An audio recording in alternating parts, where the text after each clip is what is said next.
Today we're diving into a really fascinating paper that basically argues a core belief we all have about the future of AI is just completely wrong. Let's get right into it. You see this question everywhere, right? It drives headlines, boardroom strategies, national policies. The common thinking is that one company, or maybe one country, is going to pull ahead and achieve this lasting dominant lead. But what if that entire idea is built on a shaky foundation? The paper's author, Dwayne Woods, makes a pretty radical claim here. He says that AI hegemony, one player winning it all, isn't just a bad idea, it's structurally impossible. And the reason isn't about politics or people playing nice, it's about pure, cold market logic. And the way he explains it all starts with a simple story. So let's start with the central parable of the paper. It's a tale of two islands, and two totally different ways of thinking about a powerful new technology, fire. Okay, so the first island, they chose restriction. They built this huge tall tower to keep their fire in, controlling exactly who could get to it. Their whole goal was to have the tallest flame. The second island, though, they went for diffusion. They took their fire to every single village, teaching everyone how to use it. Their goal was the most flames. And this is the critical point, this fundamental difference in approach. One fire was a monument, a symbol of centralized power. But the other fire became a tool, something that got woven into the very fabric of their society. And that brings us to the punchline of the story. The first island's power, well, it started to fade as other people figured out how to make their own fire. But the second island, their influence just kept growing and growing because their tools and their standards became the default for everyone. In the end, reach totally beat height. So how does this little fable about fire apply to the real world of AI? Well, it turns out it's a perfect map for the big strategic choices that AI companies are facing right now. The tower from the story is basically the closed stack strategy. Think proprietary models you can only access through a controlled API. It's all about extracting rent. The distributed hearths, on the other hand, are the open stack. That's when you release model weights, you encourage people to build on your work, and you try to capture the market through sheer adoption. Now, this is where game theory comes in and shows the trap. If both players decide to stay restricted, they can both maintain scarcity and keep prices high. But the moment, and I mean the moment, one player defects and chooses open, the whole board flips. The incentive to be the first one to open up the market and just capture it is absolutely huge. And this is a concept called unilateral diffusion. It only takes one company, one actor, to release their model out into the wild.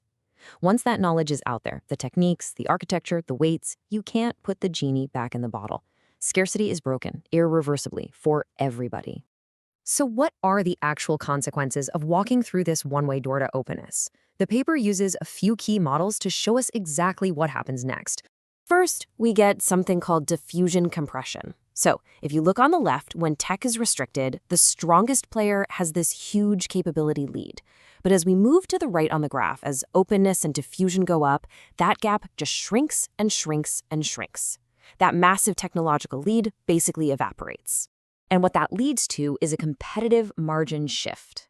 At first, all the value is in building a better model, frontier investment. But once diffusion hits a certain tipping point, the whole game changes. The best return on your investment comes from building an ecosystem and driving adoption. So the race for the tallest tower is officially over, and the race for the most hearths has begun. And this final graph, it shows the long-term result perfectly. Dominance decay. That dotted line shows a pretty slow decay when everyone keeps their models restricted. But look at that solid red line.